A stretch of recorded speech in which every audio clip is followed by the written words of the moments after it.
Lição 12. O selo de Deus e a marca da besta. Parte 2. Verso para memorizar. Se alguém tiver de ir para o cativeiro irá. Se alguém tiver de ser morto pela espada morto será. Aqui está a perseverança e a fidelidade dos santos. Apocalipse 13:10. Sábado, 10 de junho. No século XV, os vales do Piemonte, no alto dos Alpes, ao norte da Itália, eram o lar dos valdenses, um povo determinado a permanecer fiel à compreensão que tinham da Bíblia. Como resultado de sua resoluta lealdade a Cristo, foram ferozmente perseguidos. Em 1488 d.C., exércitos da Igreja Romana assassinaram brutalmente os valdenses no Vale de Luise.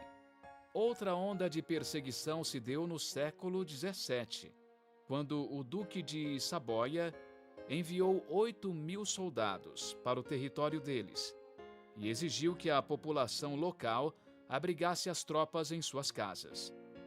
Eles fizeram o que o Duque pediu, porém, essa foi uma estratégia para dar aos soldados acesso às vítimas. Em 24 de abril de 1655, às 4 da manhã, o sinal foi dado para o massacre. Esse ataque matou mais de 4.000 fiéis. Infelizmente, a história se repete muitas vezes. A marca da besta será o último elo de uma cadeia ímpia de perseguição religiosa que remonta ao passado. Como as perseguições antigas têm o objetivo de impor um conjunto de crenças e um sistema de adoração. Entretanto, como sempre, Deus terá um povo que não se renderá.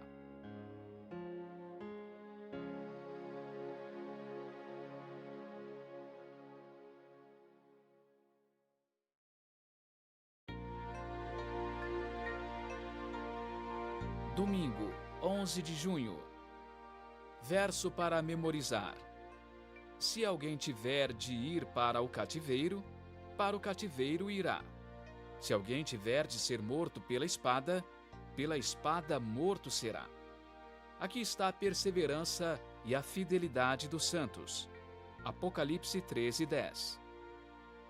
A ferida mortal. Como já estudamos, os poderes das bestas de Apocalipse 13 e 14 representam um sistema mundial de adoração falsa. Porém, há mais que isso. Ouça Apocalipse 13:5. Foi-lhe dada uma boca que proferia arrogâncias e blasfêmias, e foi-lhe dada autoridade para agir durante 42 meses. Apocalipse 12:6 e 14. A mulher, porém, fugiu para o deserto, onde Deus lhe havia preparado um lugar, para que nele a sustentem durante 1260 dias. Mas foram dadas à mulher as 2 asas da grande águia, para que voasse para o deserto, para o seu lugar, aí onde é sustentada durante um tempo, tempos e metade de um tempo, fora do alcance da serpente. Daniel 7:25. Ele falará contra o Altíssimo, oprimirá os santos do Altíssimo e tentará mudar os tempos e a lei. E os santos serão entregues nas mãos dele por um tempo, tempos e metade de um tempo. Pergunta 1.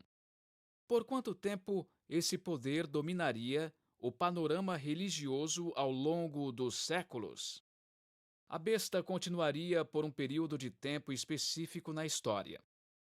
Em profecias temporais simbólicas, um dia profético equivale a um ano literal. Em Números 14:34 lemos, cada dia representando um ano. Aqui é aplicado o princípio bíblico de contar um dia por um ano, um dia para cada ano. Esse princípio tem se mostrado preciso na interpretação de profecias bíblicas de tempo, como a das 70 semanas de Daniel 9:24 a 27. Calculando o período de tempo mencionado em Apocalipse 13:5, de 42 meses, com meses de 30 dias, chegamos a 1260 dias proféticos, ou anos literais. Os calendários antigos tinham regularmente 360 dias por ano. No quarto século, o imperador romano Constantino legitimou o cristianismo em todo o império.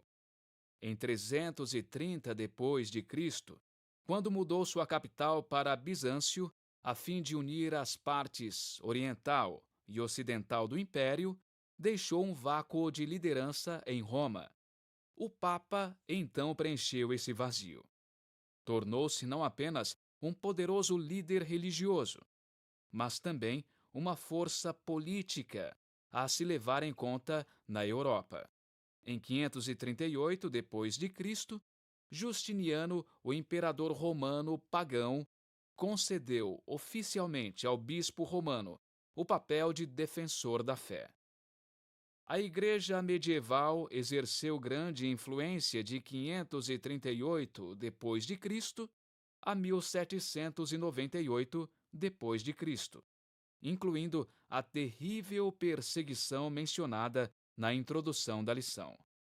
Berthier, o general de Napoleão, levou o Papa cativo em 1798, em cumprimento exato da profecia. Berthier e seu exército capturaram o Papa Pio VI e o removeram sem cerimônia do trono papal.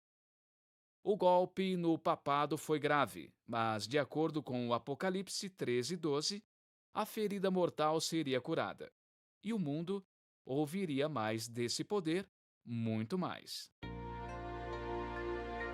A profecia bíblica nos revela o conhecimento de Deus sobre os eventos futuros.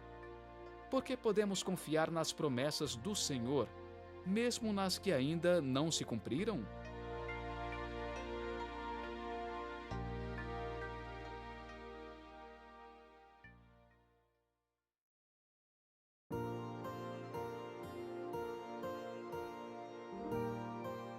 Segunda, 12 de junho. Verso para memorizar. Se alguém tiver de ir para o cativeiro irá. Se alguém tiver de ser morto pela espada morto será. Aqui está a perseverança e a fidelidade dos santos. Apocalipse 13:10. A apostasia. Ouça 2 aos Tessalonicenses 2, versos 3, 4 e 9 a 12. Ninguém, de modo nenhum, os engane, porque isto não acontecerá sem que primeiro venha a apostasia e seja revelado o homem da iniquidade, o filho da perdição, o qual se opõe e se levanta contra tudo o que se chama Deus ou é objeto de culto, a ponto de assentar-se no santuário de Deus, apresentando-se como se fosse o próprio Deus. Ora, o aparecimento do iníquo é segundo a ação de Satanás, com todo o poder, sinais e prodígios da mentira, e com todo engano de injustiça aos que estão perecendo, porque não acolheram o amor da verdade para serem salvos. É por este motivo que Deus lhes envia a operação do erro, para darem crédito à mentira, a fim de serem condenados todos os que não creram na verdade, mas tiveram prazer na injustiça. Pergunta 2. O que Paulo prevê sobre os últimos dias? Quais são as marcas distintivas da besta, o poder do anticristo? O apóstolo Paulo advertiu a comunidade cristã de uma apostasia, um afastamento da verdade da palavra de Deus. Ele estava preocupado com as sementes dessa apostasia, já presentes na Igreja do Novo Testamento, e que floresceriam nos próximos séculos antes da segunda vinda de Cristo. Um evangelho falso entraria na Igreja, distorcendo a palavra de Deus. Satanás é quem está por trás disso. Ele é o verdadeiro homem da iniquidade, que se levanta contra tudo o que se chama Deus e se assenta no santuário de Deus. Mas o grande enganador trabalha através de influências humanas para realizar seus propósitos. As características distintivas em Daniel e Apocalipse revelam que o chifre pequeno de Daniel 7 A besta de Apocalipse 13 e 14 e o homem da iniquidade, de 2 Tessalonicenses 2, representam a mesma entidade. O Comentário Bíblico Adventista do Sétimo Dia, volume 7, afirma, abre aspas, uma comparação com a profecia de Daniel sobre o poder blasfemo que sucedeu a Roma pagã e com a descrição de João sobre a besta semelhante a um leopardo, revela muitas similaridades entre os três relatos: o chifre pequeno, o poder da besta e o homem da iniquidade. Isso leva à conclusão de que Daniel, Paulo e João falam do mesmo poder, o papado. Fecha aspas. A profecia descreve um sistema religioso que fez concessões em relação à palavra de Deus. Substituiu o evangelho por tradições humanas e se afastou da verdade bíblica. Essas profecias são dadas por um Deus de amor, a fim de preparar um povo para a vinda de Jesus. Elas reprovam as organizações religiosas apóstatas que se afastaram das Escrituras, embora não necessariamente as pessoas que estão nelas. Nossa mensagem é sobre um sistema que tem enganado milhões. Embora enganadas, essas pessoas são amadas por Cristo. Por isso, devemos tratá-las com amor. Portanto, tudo o que vocês querem que os outros façam a vocês, façam também vocês a eles, porque esta é a lei e os profetas. Como devemos aplicar esse princípio ao lidar com o tema dos poderes das bestas em Apocalipse 13 e 14?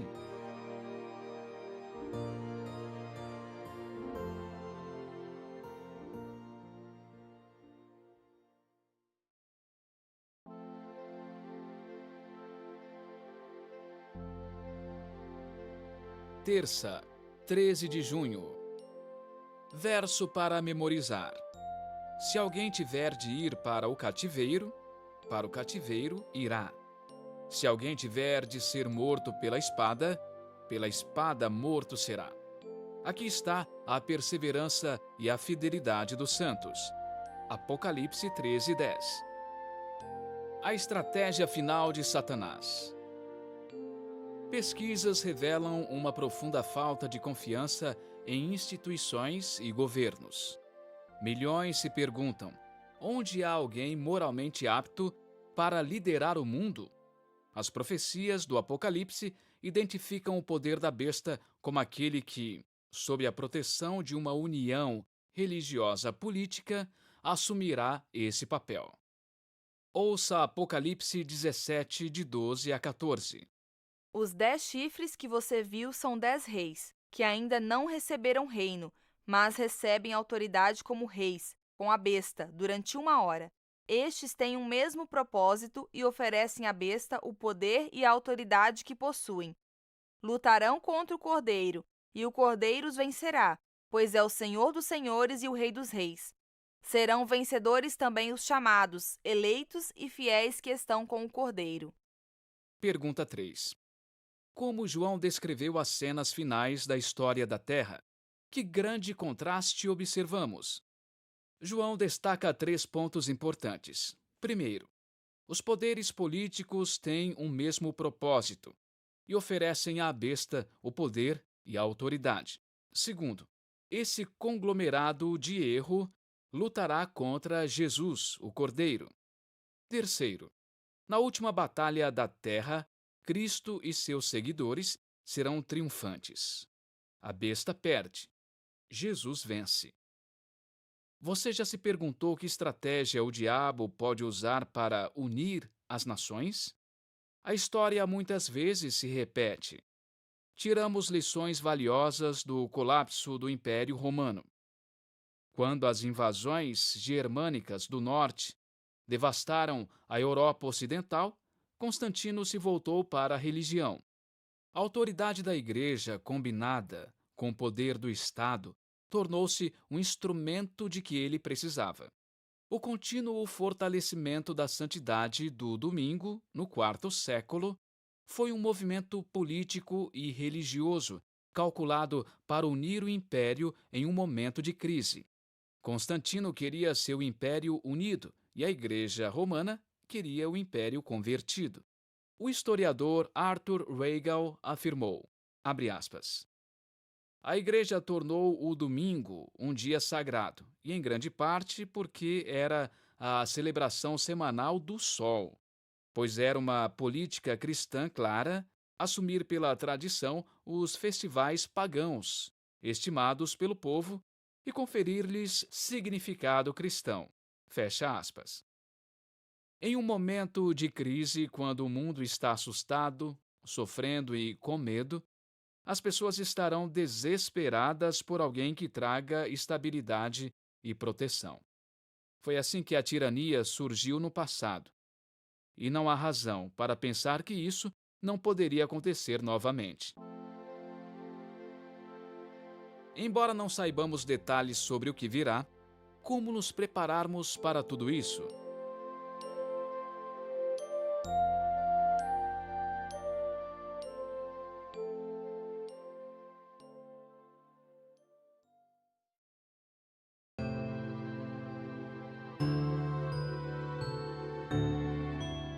Quarta, 14 de junho. Verso para memorizar. Se alguém tiver de ir para o cativeiro irá. Se alguém tiver de ser morto pela espada morto será. Aqui está a perseverança e a fidelidade dos santos. Apocalipse 13:10. A marca da besta. Ouça Apocalipse 14, 9 e 12. Seguiu-se a estes outro anjo, o terceiro, dizendo com voz forte: se alguém adora a besta e a sua imagem e recebe a sua marca na testa ou na mão, aqui está a perseverança dos santos, os que guardam os mandamentos de Deus e a fé em Jesus. Pergunta 4. Onde é colocada a marca da besta? Quais duas características distinguem o povo de Deus dos que recebem a marca da besta? Um grupo adora a besta e o outro guarda os mandamentos de Deus, que incluem o quarto que o poder da besta pensou em mudar. E tem a fé de Jesus. Essa é a diferença. Atuando por meio das bestas do mar e da terra, o diabo tenta minar a autoridade de Deus atacando o ponto central da adoração, ou seja, o sábado. A marca da besta é colocada na testa ou na mão. A testa é um símbolo da mente, onde estão a consciência, a razão e o discernimento. A mão, por outro lado, é um símbolo de ação e realização. Um dia serão aprovadas leis anulando a liberdade religiosa. Os que são fiéis à Bíblia e ao sábado serão rotulados como inimigos da união e do bem da sociedade. Em O Grande Conflito lemos, abre aspas, os que honram o sábado bíblico serão denunciados como inimigos da lei e da ordem, como se estivessem comprometendo as restrições morais da sociedade, causando anarquia e corrupção e atraindo os juízos de Deus sobre a terra. Será declarado que suas objeções são teimosia, obstinação e desprezo à autoridade. Serão acusados de deslealdade ao governo. Fecha aspas. A Igreja de Roma afirma que o domingo é a marca de sua autoridade eclesiástica. Em The American Catholic Quarterly Review, lemos, abre aspas, claro que a Igreja Católica afirma que a mudança foi ato dela, e o ato é uma marca de seu poder e autoridade eclesiástica em questões religiosas. Fecha aspas. No futuro, numa crise internacional, o mundo enfrentará uma transformação política, social, religiosa e moral radical, em que a observância do domingo será imposta e, em seguida, se tornará a marca da besta. A Bíblia não diz como tudo vai acontecer, mas apresenta esboços que mostram que o clímax do conflito se dará em torno da adoração à besta ou ao Criador, e que o sábado terá um papel fundamental. A humanidade sempre esteve dividida entre adoradores de Deus e de Satanás. Porque não pode haver meio termo. Como podemos saber de que lado estamos?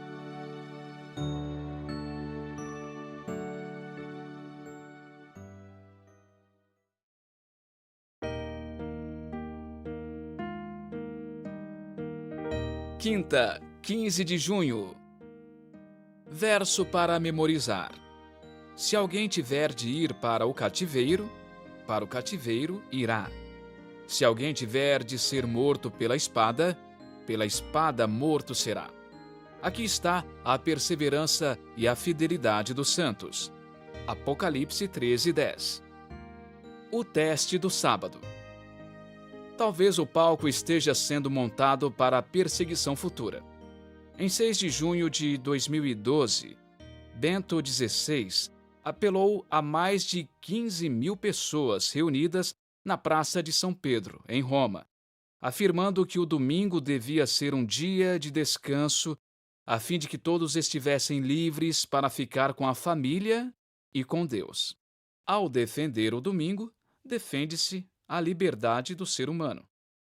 Isso não significaria exigir que se observe esse dia em lugar do sábado bíblico, mas mostra que o conceito do domingo, como o dia de descanso, é algo real. Leis serão aprovadas, e aqueles que seguirem a Bíblia e guardarem o sábado serão rotulados como inimigos dos melhores interesses da sociedade.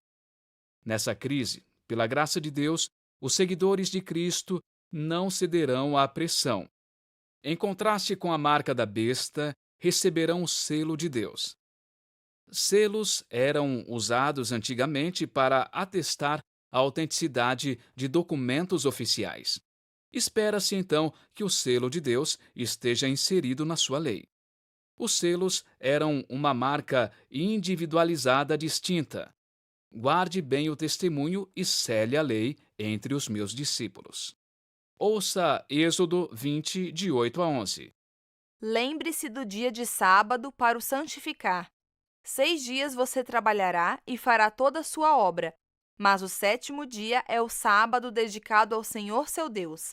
Não faça nenhum trabalho nesse dia, nem você, nem o seu filho, nem a sua filha, nem o seu servo, nem a sua serva, nem o seu animal, nem o estrangeiro das suas portas para dentro.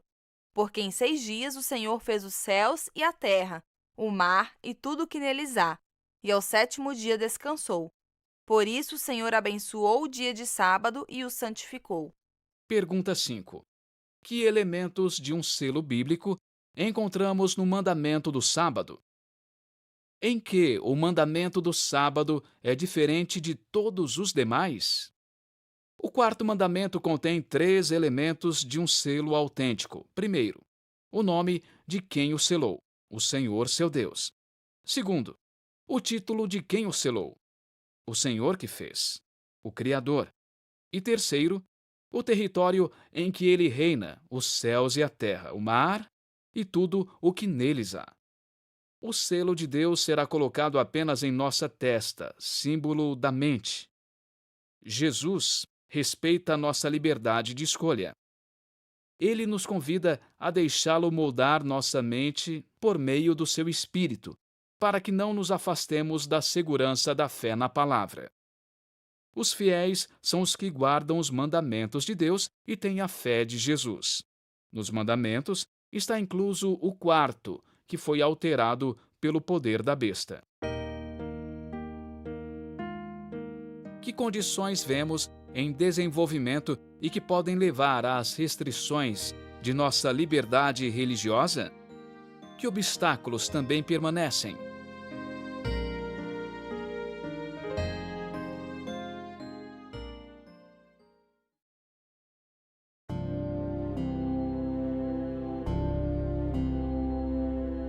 Sexta, 16 de junho. Verso para memorizar. Se alguém tiver de ir para o cativeiro irá. Se alguém tiver de ser morto pela espada pela espada morto será. Aqui está a perseverança e a fidelidade dos santos. Apocalipse 13:10. Estudo adicional. Em Testemunhos para a Igreja, volume 5, lemos, abre aspas, quando o protestantismo estender os braços, através do abismo, a fim de dar uma das mãos ao poder romano e a outra ao espiritismo, quando por influência dessa tríplice aliança, os Estados Unidos forem induzidos a repudiar todos os princípios de sua Constituição, que fizeram deles um governo protestante e republicano, e adotar medidas para a propagação dos erros e falsidades do papado, podemos saber que é chegado o tempo das operações maravilhosas de Satanás e que o fim está próximo. Fecha aspas. Angel Manuel Rodrigues escreveu, abre aspas, tendemos a ignorar o fato de que o domingo é o dia de adoração das forças oponentes, no Apocalipse. O domingo é um símbolo extremamente importante que revela a astúcia inacreditável e o sofisma do dragão. Essa mudança da lei de Deus expressa em uma simples ação a essência do ódio do dragão contra Deus no conflito cósmico. Sua simplicidade é altamente enganosa. O dragão tem procurado usurpar o lugar de Deus no cosmos, se autodescrevendo como o verdadeiro objeto de adoração e argumentando que a lei de Deus é injusta, que deve ser mudada. O dragão mudou a lei no ponto em que Deus é identificado como Criador e Redentor, o único digno de adoração. A mudança manifesta não apenas o ódio da vontade do Senhor à lei, como também a tentativa de usurpar o lugar de Deus, tornando-se o objeto de adoração. A universalização dessa mudança na lei lhe garantiria a vitória. Fecha aspas. Perguntas para consideração. Na expectativa dos eventos finais, por que devemos evitar fanatismo, marcação de datas e especulações além do que foi revelado por Deus? Quais foram os resultados quando eventos esperados não ocorreram quando e como as pessoas previram? Como responder aos que dizem que o enredo bíblico sobre a marca da besta e a perseguição parece impossível, dado o estado atual do mundo? Porque esse raciocínio é insensato, considerando as mudanças rápidas que ocorrem no mundo?